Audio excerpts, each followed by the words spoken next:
નમસ્કાર મિત્રો, આજના આપણા આ ખાસ વિશ્લેષણમાં તમારું સ્વાગત છે. ગુજરાતમાં પ્રાથમિક શાળાના શિક્ષકોની ભરતી માટે સરકાર દ્વારા જાહેર કરવામાં આવેલી નવી જ્ઞાન સહાયક માર્ગદર્શિકાએ અત્યારે ભારે ચર્ચા જગાવી છે.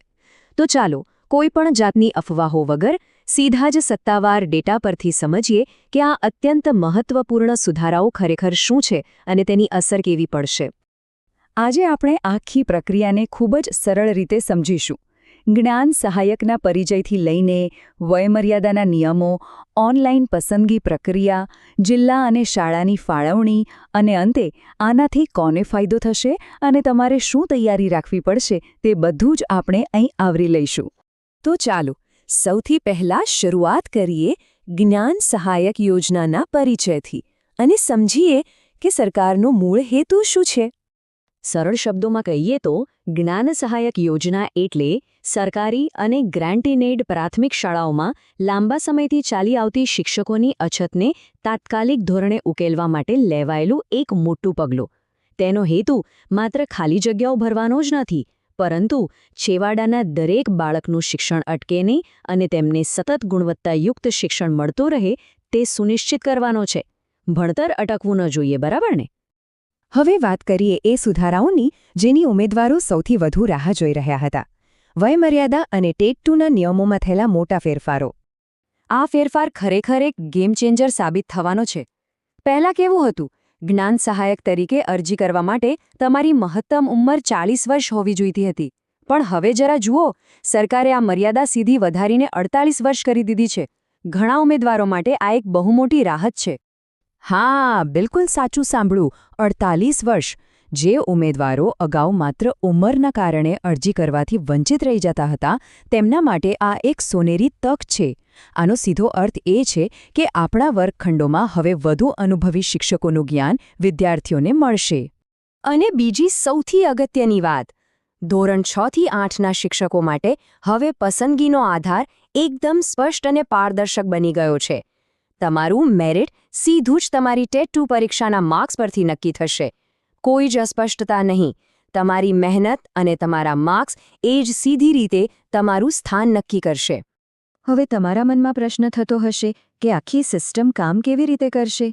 તો ચાલો નવી સંપૂર્ણ ઓનલાઈન પસંદગી પ્રક્રિયા સમજી લઈએ. પસંદગી પ્રક્રિયા સાવ સરળ અને સંપૂર્ણપણે ડિજિટલ કરી દેવાઈ છે. સૌથી પહેલાં સમગ્ર શિક્ષા પોર્ટલ પર ખાલી જગ્યાઓ જાહેર થશે. ત્યારબાદ તમારે ઓનલાઈન અરજી કરવાની રહેશે અને પછી મેરિટ પ્રમાણે જિલ્લા અને શાળાની પસંદગી થશે. ટૂંકમાં કહીએ તો સરકારી કચેરીઓના ધક્કા ખાવાના દિવસો હવે સત્તાવાર રીતે પૂરા થઈ ગયા છે. બધું જ આંગળીના ટેરવે. તો આમાંથી જિલ્લા અને શાળાની પસંદગી ખરેખર કેવી રીતે થશે તે પણ જરા વિગતવાર સમજી લઈએ. જ્યારે જગ્યાઓની ફાળવણીની વાત આવે છે ત્યારે અહીં મેરિટ જ સર્વેસર્વા છે. જિલ્લાની ફાળવણી વખતે જો તમારું મેરિટ ઊંચું હશે તો તમને તમારા ઘરની નજીક નિમણૂક મળવાની શક્યતા ઘણી વધી જશે.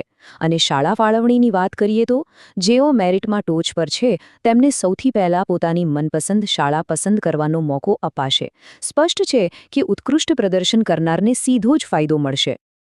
હવે આપણે થોડી વહીવટી માળખાની વાત કરી લઈએ કે નવી નીતિમાં પારદર્શિતા લાવવા માટે શું બદલાયું છે.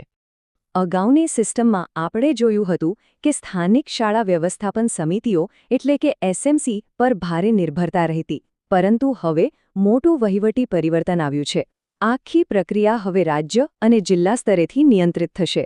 આ સુનિશ્ચિત કરે છે કે સમગ્ર ભરતી પ્રક્રિયા કોઈપણ જાતના સ્થાનિક પક્ષપાત વગર બધા માટે સમાન ધોરણે અને એકદમ પારદર્શક રીતે થાય.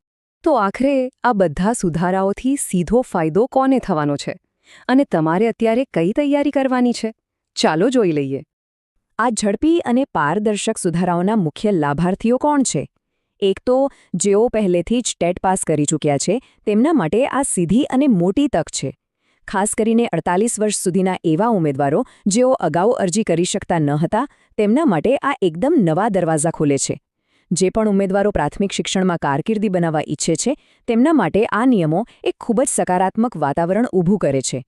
હવે સૌથી અગત્યની વાત, જ્યારે સત્તાવાર ખાલી જગ્યાઓ જાહેર થાય ત્યારે છેલ્લી ઘડીની દોડાદોડીથી બચવું હોય તો અમુક દસ્તાવેજો અત્યારથી જ તૈયાર રાખો.